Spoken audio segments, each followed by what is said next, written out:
Hi, my name's Jassy, and today I'm going to show you how to make a watermelon and feta salad. This is a really simple salad, and to start off, I am going to pickle a red onion. I'm just going to use half, and it's to add a bit of sharpness to contrast with the sort of the sweetness of the watermelon and the saltiness of the feta. I'm doing such a slow job of peeling this. I love doing this. It's such a good trick for adding flavour to any dish, is to just do this kind of quick pickling of onion in, it's going to be a mixture of red wine vinegar and some of this fantastic Greek olive oil. And I'm just going to very finely slice this onion, being careful not to chop my fingers off into the salad. I'm just going to break up into little individual pieces, and I'm going to add 2 tablespoons of red wine vinegar. Yeah, no, it's strong. 2 tablespoons of red wine vinegar, and it will be 3 tablespoons of olive oil. Honestly, that is like liquid gold. A generous pinch of salt and a little pinch of pepper. I'm just gonna give this all a good stir. Raw red onion can have quite a harsh flavour. It will just soften it all up. Raining slightly. Just gonna leave it just in this bowl for about 10 minutes or so whilst I make the rest of the salad. All right, so now the onions are pickling, we're gonna make up the bulk of our salad because it is definitely salad weather. We want around about half a cucumber. This is very much based on a classic Greek salad. It's just adding in the watermelon for that kind of extra freshness for those really hot summer days. Okay, so we've just chopped them into just little quarters like that. I'm just gonna pop these into the bowl. So cherry tomatoes, 250 grams worth. I think I'm just going to quarter them. This salad will serve anywhere between 4 and 8 people, depending on what you're having with it. Okay, so that's all the cherry tomatoes chopped, and just add them to the bowl.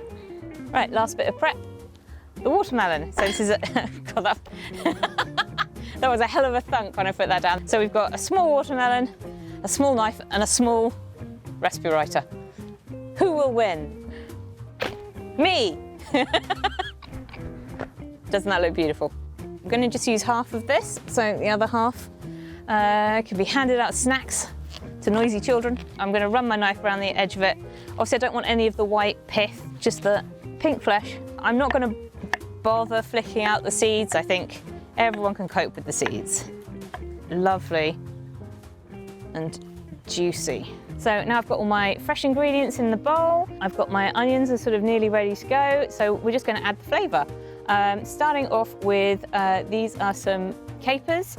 They are in salt, so ideally you want to give them a rinse. You want about 2 teaspoons worth of capers. You don't want lots. They're quite powerful little things. Then we're going to add some of these gorgeous Kalamata olives, beautiful black olives. The measurement for this is a handful. It's just to add a bit of that kind of briny sharpness that you get with olives, a bit of bitterness. It's such a nice mixture of flavours and textures, this salad. So this is some really fabulous feta from Greece, really creamy. It's got that little bit of salt, it's delicious, it's really rich, and it's just gonna go so nicely with the rest of it. I'm just gonna crumble it in. There we are, that looks beautiful. Right, now we're in the final stage of the salad. We've added most of our flavourings. Just gonna add in these onions with their dressing.